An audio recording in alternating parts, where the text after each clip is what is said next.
ஆர்மிக்கான recruitment எப்படி இருக்கும், online அப்ளிகேஷனா offline ரிலேயா, ஃபுல்லாக தெரிஞ்சுக்கிடணும்னா வீடியோ ஸ்கிப் பண்ணாமல் பாருங்க. Army serious number 2. ஆர்மியை பொறுத்தவரையில் இது வரைக்கும் ஓப்பன் ரிலே தான் கண்டக்ட் பண்ணிக்கிட்டு இருந்தாங்க. இதுக்கு முன்னாடிலாம் பார்த்தீங்க அப்படின்னா ஆர்மி செலெக்ஷன் எப்படி இருக்குமோ, அக்னிபாத்துக்கு முன்னாடி எப்படி ஆர்மி செலெக்ஷன் பண்ணாங்களோ அதே மாதிரி ஓப்பன் ரிலேவாக தான் வில்லிங் ஸ்டூடெண்ட்ஸை டாக்குமெண்ட் வெரிஃபிகேஷனை கூப்பிட்டு டாக்குமெண்ட் வெரிஃபை பண்ணி அதுக்கப்புறம் பிசிக்கல் மெடிக்கல் இதெல்லாம் பண்ணி ரெக்ரூட்மெண்ட் பண்ணிக்கிட்டு இருந்தாங்க. இனிமேலும் ஓப்பன் ரிலேவாக தான் நடக்கிறதுக்கு அதிகமான வாய்ப்பு இருக்கு. ரெக்ரூட்மெண்ட்லேருந்து என்ன சொல்லியிருக்காங்க அப்படின்னா, பட்டாலியன்ல இருந்து ரிலே நடக்கும், ரிலே கண்டக்ட் பண்ணுவாங்க. அப்போ எந்த ஏரோக்கு கீழே நீங்க வாரீங்களோ அந்த ஏரோல இருந்து நோட்டிபிகேஷன் ரிலீஸ் பண்ணுவாங்க.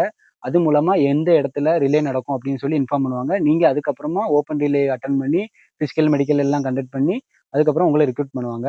இந்த மாதிரி தான் ஆர்மி ரெக்ரூட்மெண்ட் போர்ட்ல இருந்து சொல்லியிருக்காங்க. இந்த நியூஸ் எல்லாத்தையுமே நான் என்னோட ஃப்ரெண்ட்ஸ் அண்ட் ரிலேட்டிவ் ஆர்மியில் ஒர்க் பண்ணுறவங்ககிட்ட இருந்து சோர்ஸ் கலெக்ட் பண்ணி தான் உங்கள்கிட்ட நான் சொல்லிக்கிட்டு இருக்கேன். இதே மாதிரி யூஸ்ஃபுல்லான கண்டென்ட்டுக்கு நம்ம ஐடியா ஃபாலோ பண்ணிக்கோங்க. உங்கள் ஃப்ரெண்ட்ஸ் யாராவது இந்தியன் ஆர்மி, எஸ்எஸ்சிஜிடி இந்த மாதிரி ஆர்மி இதுக்கெல்லாம் ட்ரை பண்ணிக்கிட்டு இருக்காங்க அப்படின்னா அவங்களுக்கு இந்த வீடியோவை ஷேர் பண்ணுங்கள்.